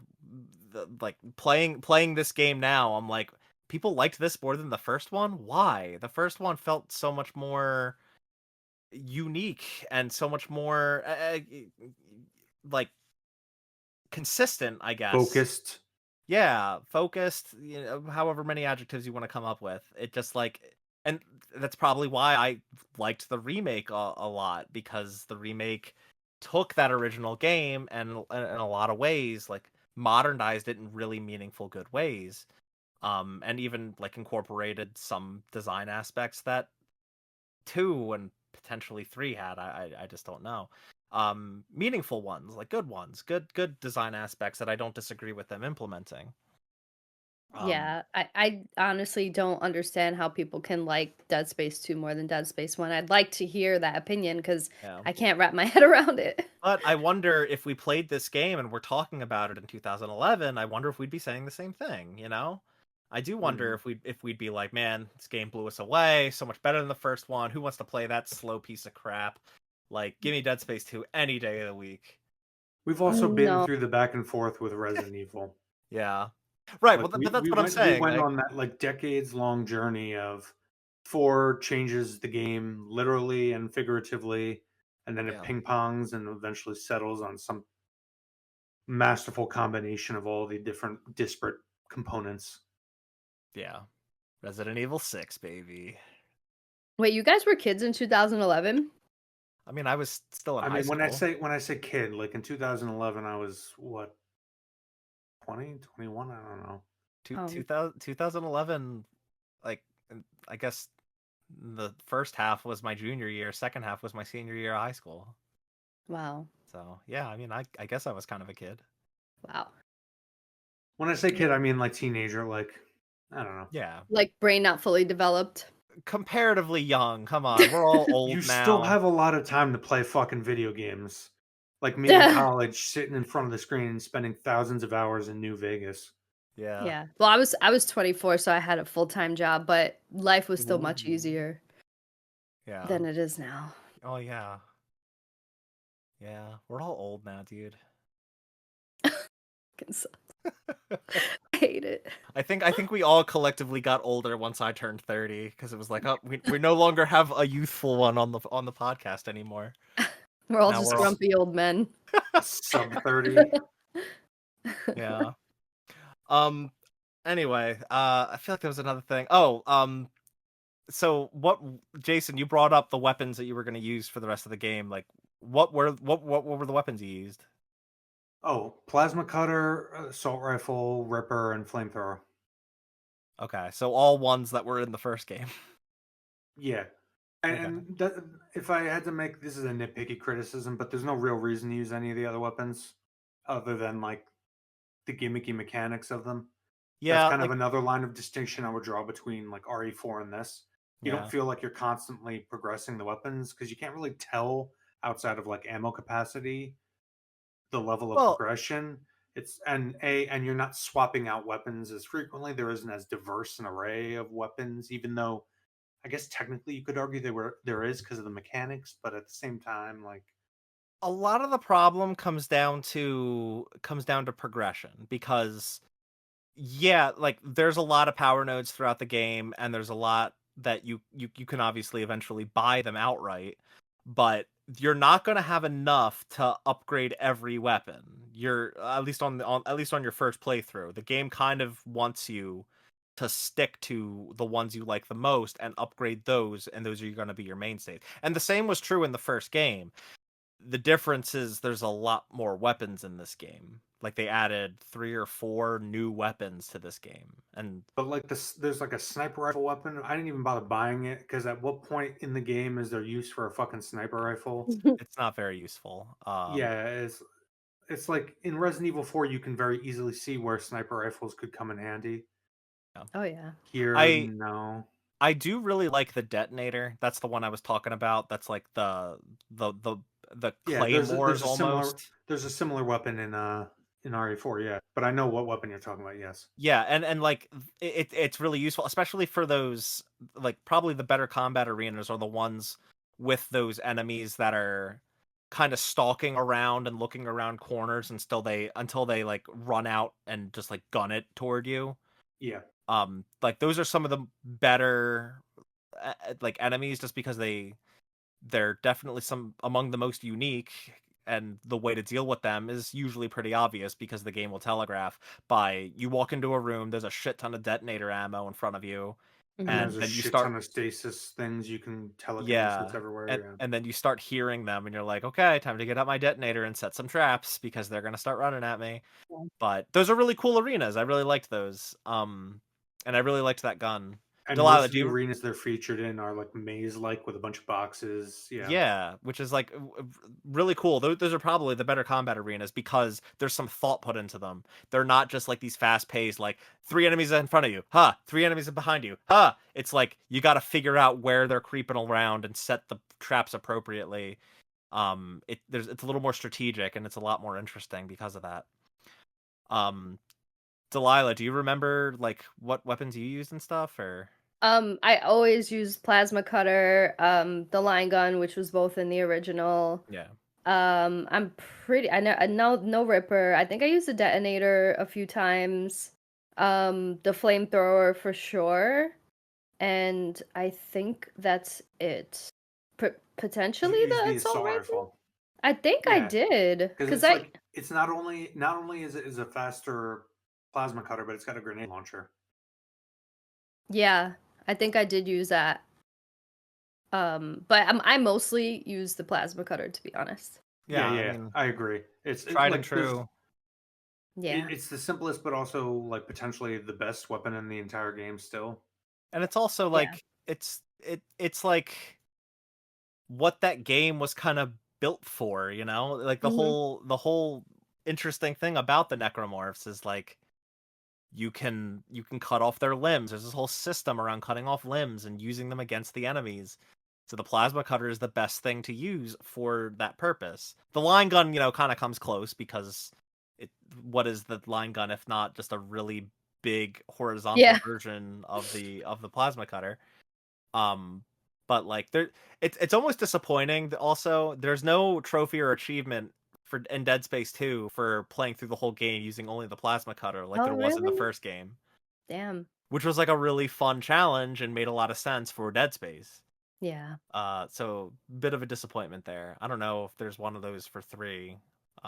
Probably not, because from what I understand, 3 just goes way further It's into the very action different, stuff. apparently. Yeah. Yeah. But anyway, I think we've talked about Dead Space 2 enough. Is there anything else you guys want to talk about before I bring up the final question? No. No, I think Delilah summarized it beautifully at the beginning, and we've Oh, really thank just fleshed that out this entire time. you. Yeah. Cool. Delilah hitting us with those hard-hitting thesis statements. You know, Exactly. I could only give a thesis really because I didn't replay this game for the podcast. Yeah. Because I played it 2 years ago, so it was semi-fresh in my brain. And I figured I'd just piggyback off of what you guys said. I mean, if I played this game years ago and now we wanted to decide to talk about it, I wouldn't want to fucking replay it. It's not that I didn't want to, it's just too many games out right now. I just It's ugh. also Halloween. Ooh. I like I said, my second playthrough was a lot more fun, and that's because I just lowered the difficulty and was able to just plow through it a lot easier and a lot faster with upgraded weapons and stuff. Like I had a good time. Uh, there's a difficulty, and part of why I played this on Xbox instead of on PlayStation. This is me being very, very anal. Was half because I knew that playing it on a Series X, it would be enhanced with like a better frame rate, touched up textures and resolution and all that. Like it'd be upscaled, it would look better in general. So I was like, okay, I'm gonna play that version. Also because there is a difficulty and an associated trophy for playing through this game on hardcore mode, Mm, which is the hardest difficulty, zealot difficulty, but you're only allowed to save 3 times. mm-hmm. Yeah. Fuck Yeah, I think that. that's like in the trophy hunting community like a something that people feel good about getting. Yeah. Like it's one of those platinums I think that it's like, oh, if you got that you're When you hardcore or say whatever. trophy Like hunter community, I'm just thinking of a bar somewhere, who knows where all the trophy hunters gather, it's like and they that have their name. Yeah. remember that PS3 commercial, what was it, Kevin? The Oh my God! Yes. Yeah, remember that? Yes. it's like think that, but it's all trophy related.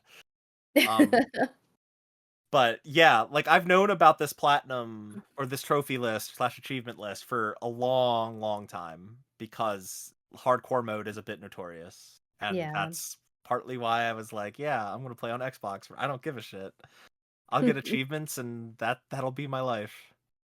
Because after playing through it, I cannot fathom playing through on hardcore mode. Now I'm just thinking of Mark Mm. sitting decades later in this imaginary bar, and his voice sounds like Deckard Cain from Diablo.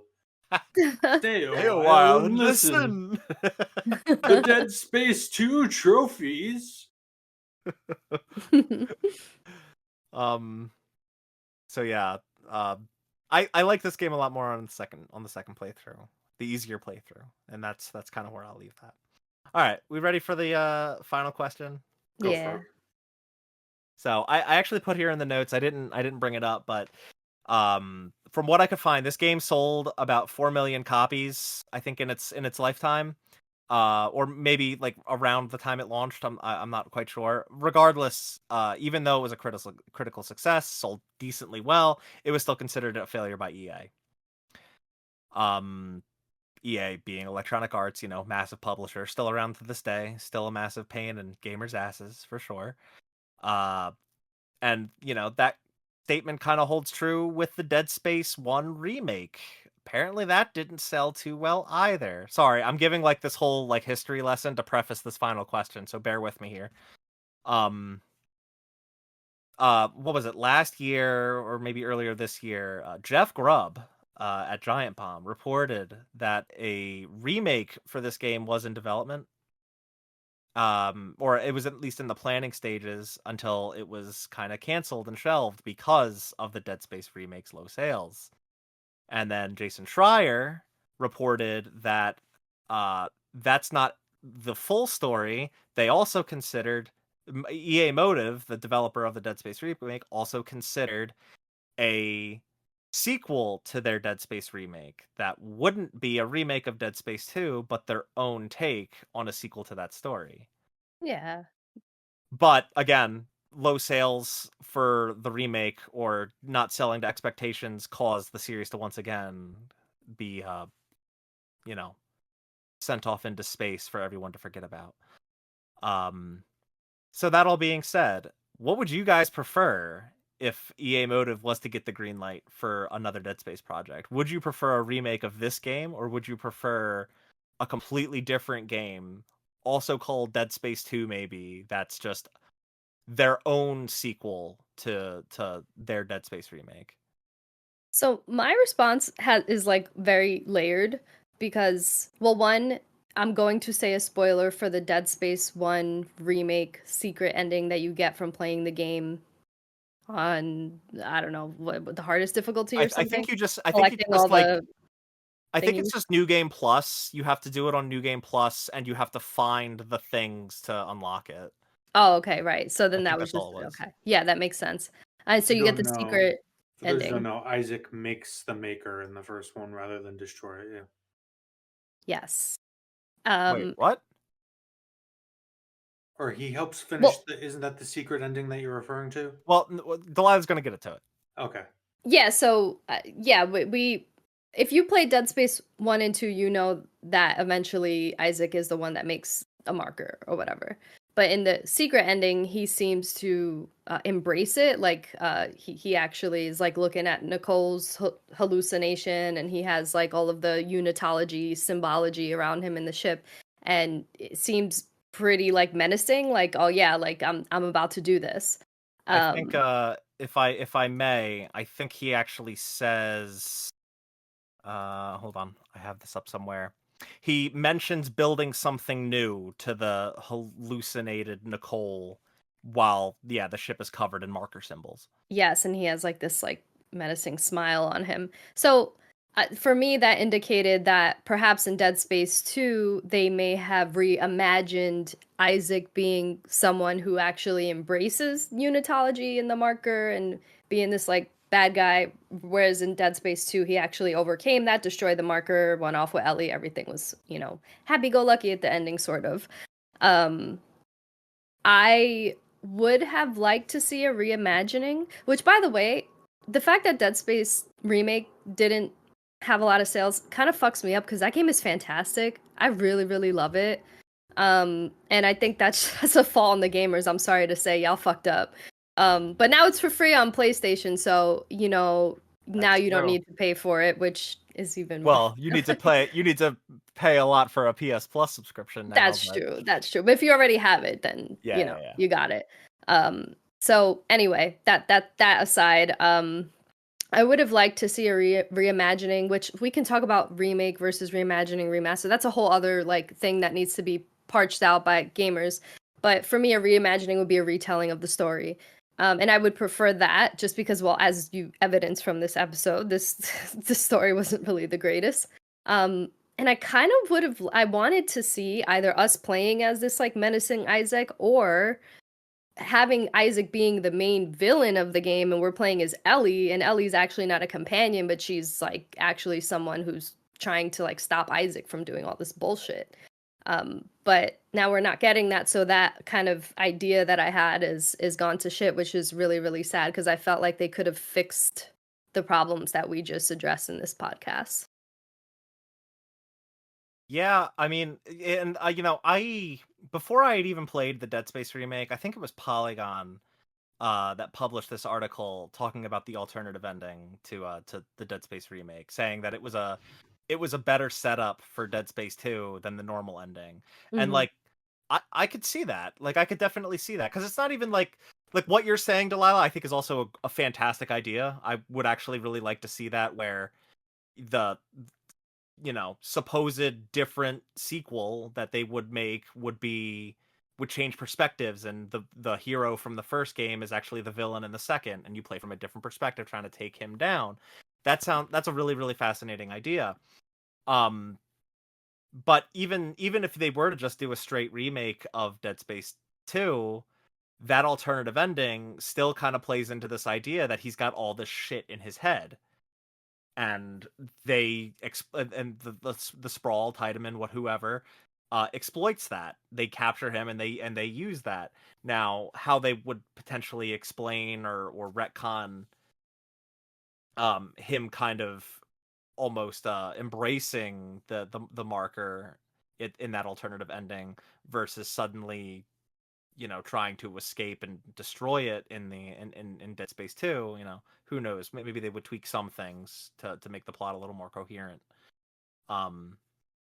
But it's still interesting to think about if they were to remake this game, or if they were to do an alternative sequel to it, which the latter I would probably prefer with your storyboard, to be honest, Oh, because thank I kind of had the same thought. I think that would be really cool.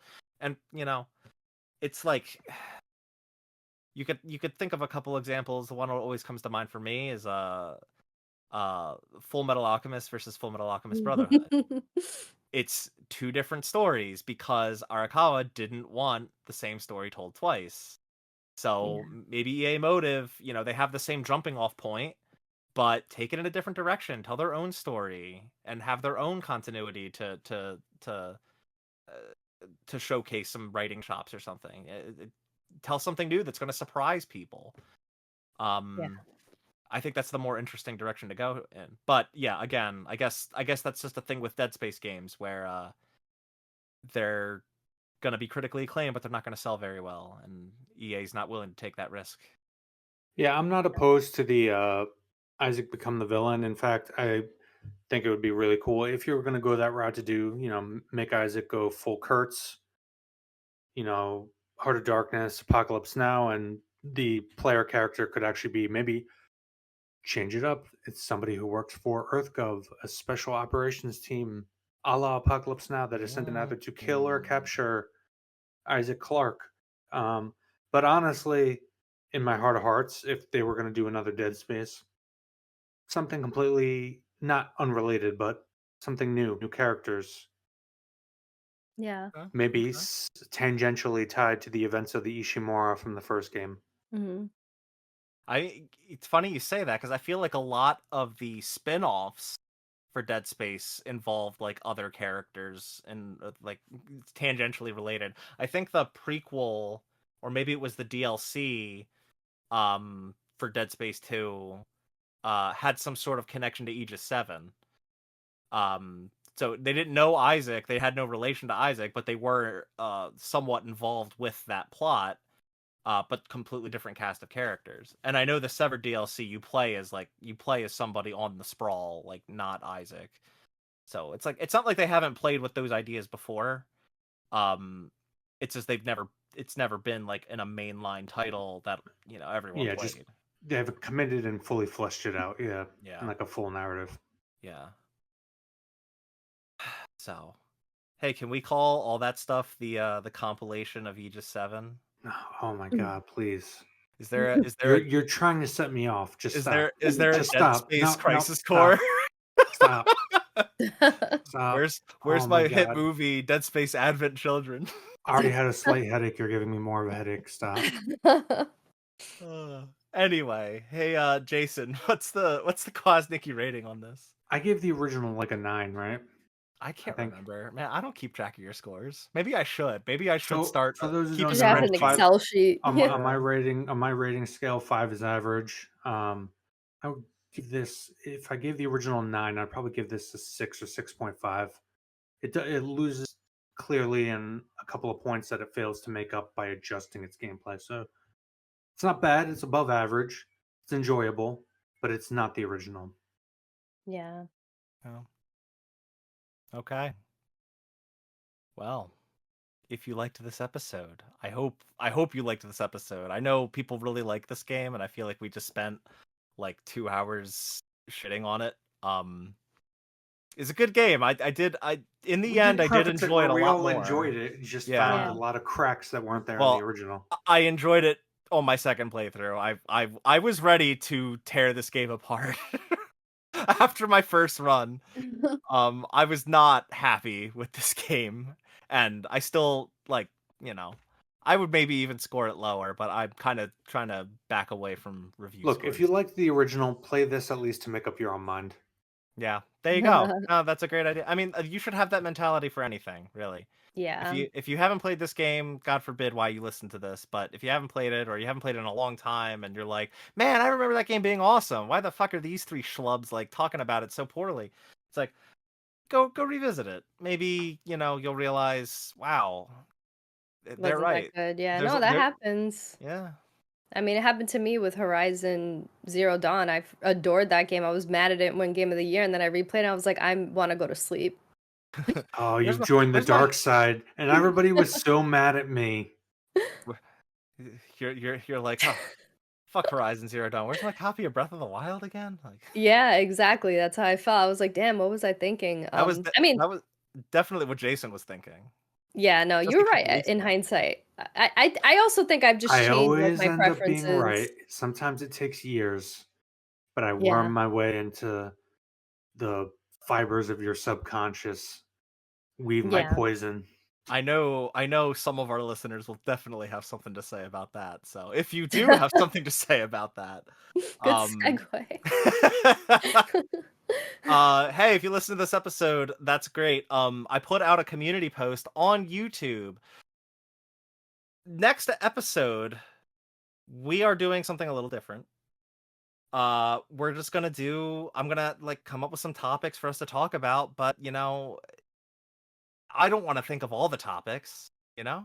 It'd be great if our listeners could give us some things to talk about. So, if you want us to talk about something, if you have a question for us, if something happened this year, because this is a pretty big year for video games, um, if there's something you want us to talk about, leave a comment on that community post. Leave us a comment on this episode, or if you want to write in and send us an email at dcellmedia@gmail.com. If you want to just ask us something for us to talk about, like that's kind of what we want to try and do next episode. And Uh, yes, before you ask in the comments, if you want a roast of me, an entire episode dedicated to roasting me and my opinions, that is fair game. I'm ready to hey, defend them. that would also be a fun episode, is just like the roast of Jason Kwasnicki. Everyone gets to rate Jason Kwasnicki. I give Jason one copy of Crisis Core Final Fantasy VII out of 10. I will even allow some personal ad hominem attacks. I'm ready to defend them. Jason's like, yeah, and I'll take that one copy of Crisis Core Final Fantasy VII and throw it in the garbage where it belongs. I will. I'll take my copy of 7 Remake right now. Fucking throw it in the trash bin like that Parks and Rec meme. We'll film and put it in the episode. Yeah. Anyway, if you liked this episode, just generally liked this episode, please leave us a comment if you're listening on YouTube. Thank you so much. Make sure to like the episode, comment, tell us what you like, tell us what you didn't like. Again, if you have any hard-hitting questions or topics you want us to talk about, please let us know. Like, we want things to talk about next episode. And yeah, if you listen on Apple Podcasts, thank you so much. Please rate and review the show. 5 stars preferred. Tell us what you like, tell us what you don't like. And make sure to share the show with anyone you think would enjoy this ridiculous podcast that we've been doing for over 5 years now. Yeah, man, it Yeah. has been that long. Episode 60, yeah, 12 times 5. Jeez. Well, this is episode 61, but that's not even counting, because the way I number these is not even counting all the DLC episodes that we've done. Ah. Because I have those as like I had to correct Final Fantasy 16 because I had that as 61, the DLCs, and I'm like, oh wait, but I usually do the number episode with an A as like a sub episode of that one. Ah. Yep. This is me getting like really pedantic and explaining. And look, like, if you want to get into the deep lore of Dead Cell Media, we were doing podcasts before there was even a Dead Cell Media. We just don't talk about it. if you want to know about my neuroses and my medical diagnoses, like write in and ask us. I'll be happy to explain them in next month's episode. That's another possibility. The deep lore of Dead Cell Media. You want me to talk about my OCD? I'll do that. If you really want to know, I'll do it. Anyway, thank you so much for listening, and hope you enjoy next month's different episode. Thanks for listening. Bye. Bye, everybody. And for Halloween, go watch Alien and Aliens. You mean Alien and Alien 2? Oh my god. You're going to give me a heart attack.